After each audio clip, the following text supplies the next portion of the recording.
Hello, வணக்கம். நான் கிஷோர்ஜி office கோயம்புத்தூர்லேருந்து கால் பண்ணியிருக்கேங்க. சொல்லுங்க. இது ஒரு சர்வீஸ் கால் சார். 2 நிமிஷம் பேசலாமா? ஃப்ரீயாக இருக்கீங்களா? சொல்லுங்க சார். இது ஒரு சர்வீஸ் காலுங்க. 2 நிமிஷம் பேசலாமா? ஃப்ரீயாக இருக்கீங்களா? சார் பேசுங்க சார். ஜியோலேருந்து தானே பேசுகிறேங்க. சொல்லுங்கள் sir. Yes sir. Sir Tirupati sir, நம்ம ஜியோ நம்பர்லேருந்து இப்போ வேறு ஆப்ரேட்டர் சேஞ்ச் பண்ணிக்கிறதுக்காக ரெக்வஸ்ட் கொடுத்துருந்தீங்க இல்லைங்களா? ஆமாங்க சார். அது ரிலேட்டடாக சார் கால் பண்ணியிருக்கேன். சொல்லுங்கள். நம்ம ஜியோ பயன்படுத்துறதுல உங்களுக்கு ஏதாவது சிரமம் இருக்குங்களா? ஆமாங்க, இந்தியா முழுசுமே சிரமம் தான் இருக்குது சார். மக்களுக்கு, இல்லாத மக்களுக்கு எல்லாருக்குமே சிரமம் தான். காசு இருக்கிறவங்களுக்கு கொண்டாட்டம், காசு இல்லாதவங்களுக்கு திண்டாட்டம். அங்கே வந்து ஜியோ கம்பெனி ஓனர் வந்து அம்பானி சார், அவர் கல்யாணத்துக்கு கோடி கணக்கில் 5000 கோடி 10,000 கோடி செலவு பண்ணிக்கிறாரு. அவர் பாட்டுக்கு விலையை ஏற்றிட்டாரு. சர்வீஸே ஒன்றும் போவராக இருக்குது. இன்டர்நெட் வேகம் இல்லை, ஒழுங்காக நெட்ஒர்க்கே கிடைக்க மாட்டேங்குது. இதெல்லாம் சரி பண்ணாமல் விலையை ஏற்றினா சாதாரண மக்கள் எப்படி யூஸ் பண்ணுவாங்க சொல்லுங்கள். சாரி சார், உங்கள் ஃப்ரஸ்ட்ரேஷன் புரியுது. ஃப்ரீயாக எதுக்கு கொடுத்தீங்க ஃபஸ்ட்டு? 2016 ஃப்ரீயாக நெட்ஒர்க் கொடுத்து எல்லாரையுமே வந்து கவர்ச்சி பண்ணீங்க. இப்போ எல்லாத்தையுமே விலை எல்லாம் ஊருக்கு முன்னே விலை ஏற்றுறீங்க. இதெல்லாம் ஏமாத்து வேலை தானே, இது பித்தலாட்டம் தானே இந்த மாதிரி பண்ணுறது. ஃப்ரீயாக கொடுத்து ஜனங்களை கவர் பண்ணி இப்போ ஊருக்கு முன்னாடி விலை ஏற்றுறது வந்து பித்தலாட்டம் தானே, இது ஏமாத்துறது தானே, பகல் கொள்ள தானே சார் இது. கேட்கறதுக்கு யாருமே இல்லையா? இல்லை, உங்களெல்லாம் கேட்கறதுக்கு ஜியோ கம்பெனி கேட்கறதுக்கு எவனுமே இல்லைன்னு நினச்சிட்டிங்களா எப்படி? நீங்கள் ஒரு ஒன்று தான் நெட்ஒர்க்கே இருக்குது இந்தியாவில், வேற எதுவுமே கிடையாது. எல்லா நெட்ஒர்க்கையும் ஒழிச்சிட்டிங்க.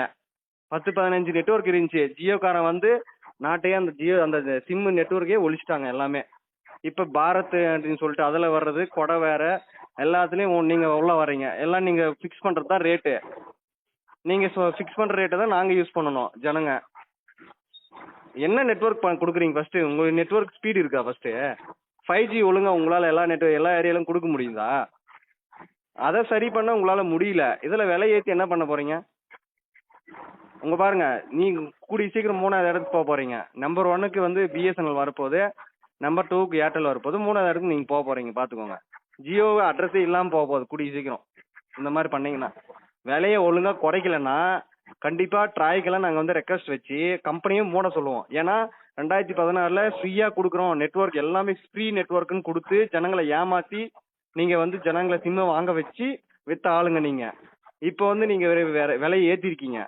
ஏன் எல்லா நெட்ஒர்க்கோட ஃபஸ்ட்டு ஃப்ரீயாக கொடுத்த ஆளுங்க, இப்போ ஏன் கம்மியாக கொடுக்குறதுக்கு என்ன உங்களுக்கு? ஃப்ரீயாக ஒன்றும் உங்களுக்கு கொடுக்க சொல்லல. இப்போ ரேட்டை கம்மியாக கொடுங்க. பிஎஸ்என்எலோட கம்மியாக கொடுக்கலாம்ல நீங்கள். எல்லாம் நம்பர் 1 இடத்துல நீங்க தானே இருக்கீங்க. இல்ல சார், நம்பர் 1 இடத்துல நீங்க தானே இருக்கீங்க. உங்களுக்கு வருமானம் பத்தலையா? அம்பானி சார் வந்து அங்க உக்காந்து மும்பையில ஆடம்பரமா உலகத்துல இருக்கிற எல்லாரையும் கூப்பிட்டு பார்ட்டி வைப்பாரு. இங்க நாங்க வந்து ரீசார்ஜ் பண்ணி சாவணுமா? அவ்வளவு அமௌண்ட்டுக்கு ரீசார்ஜ் பண்ணி நாங்கெல்லாம் கஷ்டப்பட்டு உழைக்கிறோம். எங்க காசு ரீசார்ஜ் பண்ணாதான் நீங்க கோடீஸ்வரன் ஆக முடியும். அம்பானிக்கு வருமானம் வரும், இல்லைன்னா வருமா? சொல்லுங்க. புரியுது. யாரோட பணங்க? எதுக்கு அந்த அந்த அளவுக்கு ஆடம்பரம் நீங்க பண்ணிக்கோங்க, இல்லைன்னு சொல்ல. எங்களுக்கு விலை ஏற்றி தான் நீங்க ஆடம்பரமா பண்ணணுமா? எவன் காசு சொல்லுங்க?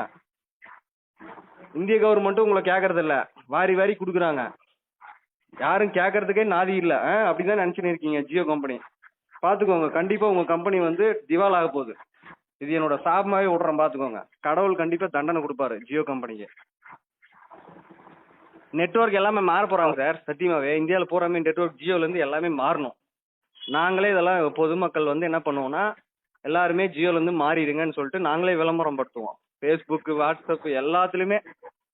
எங்களுக்கு பிஎஸ்என்எல் கம்பெனி வந்து டவர் ஒழுங்காக கொடுக்கலன்னா கூட பரவாயில்ல, நாங்கள் அதை தான் யூஸ் பண்ணுவோம் இனிமேல். புரியுதுங்களா?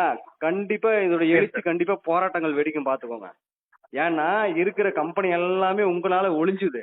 இப்போ வந்து நீங்க தான் ஒரே கம்பெனின்ற ஒரு இதை வந்து உருவாக்கணுன்றதுனால, மோனோபோலியை உருவாக்கணும், காம்படிஷனே இருக்கக்கூடாதுன்னு சொல்லிட்டு நீங்க இஷ்டத்துக்கு ஏத்துறீங்க. யாரை கேட்டுங்க ஏத்துறீங்க? ட்ராயை வந்து மதிக்கிறீங்களா சொல்லுங்க? எங்களுக்கு வந்து பழையபடி கொடுங்க. 100 ரூபாய்க்கு ரீசார்ஜ் பண்ணா ஒரு நிமிஷத்துக்கு ஒரு செகண்டுக்கு 1 பைசா அந்த மாதிரி கட் ஆகிறது கொடுங்க. நாங்க ஏன் ஃபிக்ஸ்டா ஒரு அமௌண்ட் ரீசார்ஜ் பண்ணணும்? எங்க விருப்பம். நாங்கள் மொத்தத்தில் 100 ரூபாய்க்கு ரீசார்ஜ் பண்ணுறோமோ அதுக்குண்டானது மட்டும் நாங்கள் கால் பேசிக்கிறோம். எங்களுக்கு ஃப்ரீ காலே வேணாம், ஃப்ரீ நெட்ஒர்க்கே வேணாம். நாங்கள் காசு போட்டு நெட் யூஸ் பண்ணிக்கிறோம், காசு போட்டு பேசிக்கிறோம். இந்த ஃப்ரீயே வேணாம். யாருங்க இந்த பிளான்லாம் கொண்டு வந்தது? ஜியோக்காரங்க தான் இதெல்லாம் கொண்டு வந்தது. இந்தியாவில் ஒழிச்சிட்டிங்க எல்லாத்தையுமே, சரிங்களா?